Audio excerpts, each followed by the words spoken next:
Welcome to Technology and Education Today. I'm Richard Smith. And I'm Caroline Crawford, and today we're talking about a little study that Richard located that is just driving him crazy. Well, it's not so much the study that's driving me crazy, it's the headline for the study in the online magazine that I found, and it said, "Study shows the impact of blended learning programs on algebra scores." And by this, one might suggest it's about blended learning. the effect of blended learning, yes, and in reality, it's something else. At least the way the study was conducted and presented as having been conducted. Right. At any rate, to compare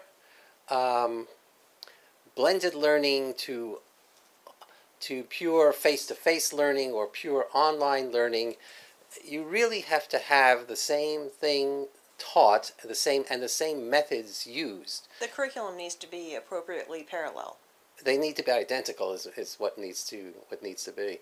And in this study, it turns out that the face-to-face students had different instruction from the students who received the blended learning. Well, my understanding is that they had the test group and they had the regular, here's the classroom absolutely environment. Correct, right. So both groups had the classroom instruction based upon the textbook. Mm-hmm.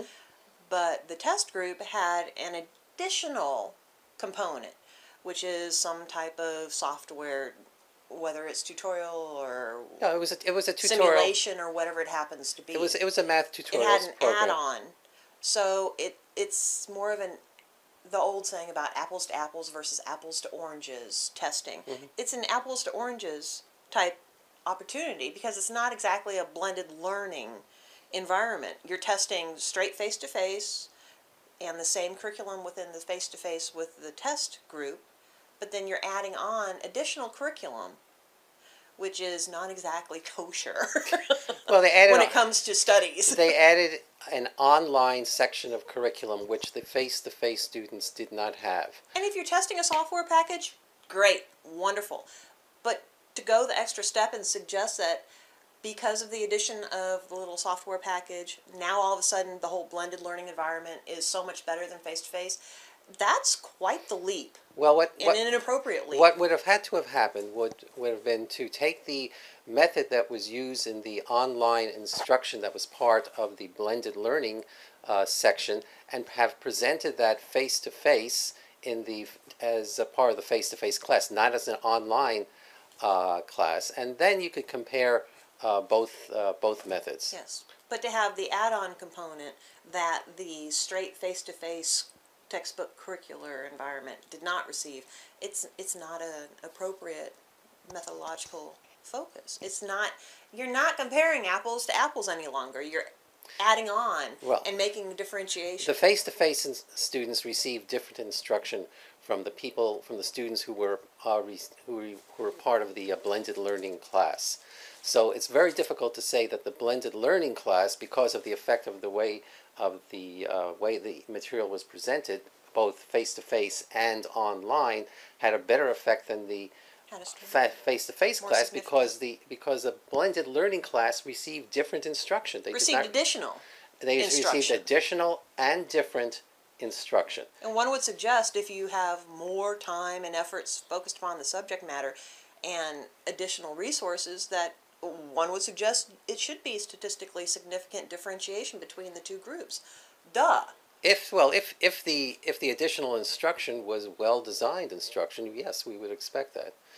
But even if it was the same traditional instruction, which was, let's say, well-designed, you would expect a positive effect if the students were paying attention, which they don't always pay attention.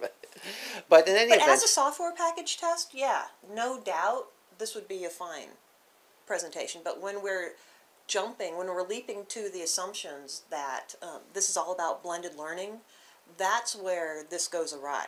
As a software package test, oh, congratulations, you made a significant difference.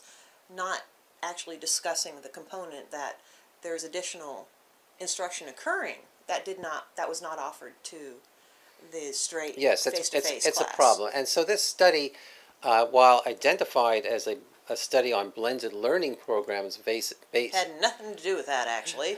versus programs that are completely face-to-face. From the description that I read, that was not an appropriate assumption. Right.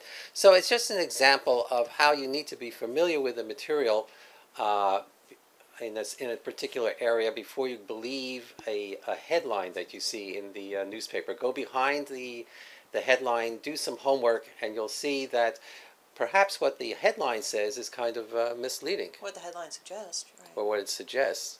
You know where I also see that phenomenon? When I claim I'm intelligent? No, no, we know you're intelligent. But Oh, look at that, on video no less. on Yahoo.com and other services such as Yahoo, where you can read a headline, and the headline is designed to intrigue you, to get you to read the article, and then That's when true you of read any the article, media broadcast environment. yeah, but when you read the article, you find, well, wait a second, this has been misleading. I read this article, I saw the headline, read the article, and the two are not related. It's not what. Working on the assumption you have critical thinking skills. Yes. At any rate, make certain that you don't take headlines at face value. Do the research, become familiar with the subject, and Don't believe everything you read. don't believe everything you read. Due diligence is a beautiful thing. Due diligence, exactly. You've been watching Big word. Technology and Education Today. I'm Richard Smith. And I'm Caroline Crawford. Bye.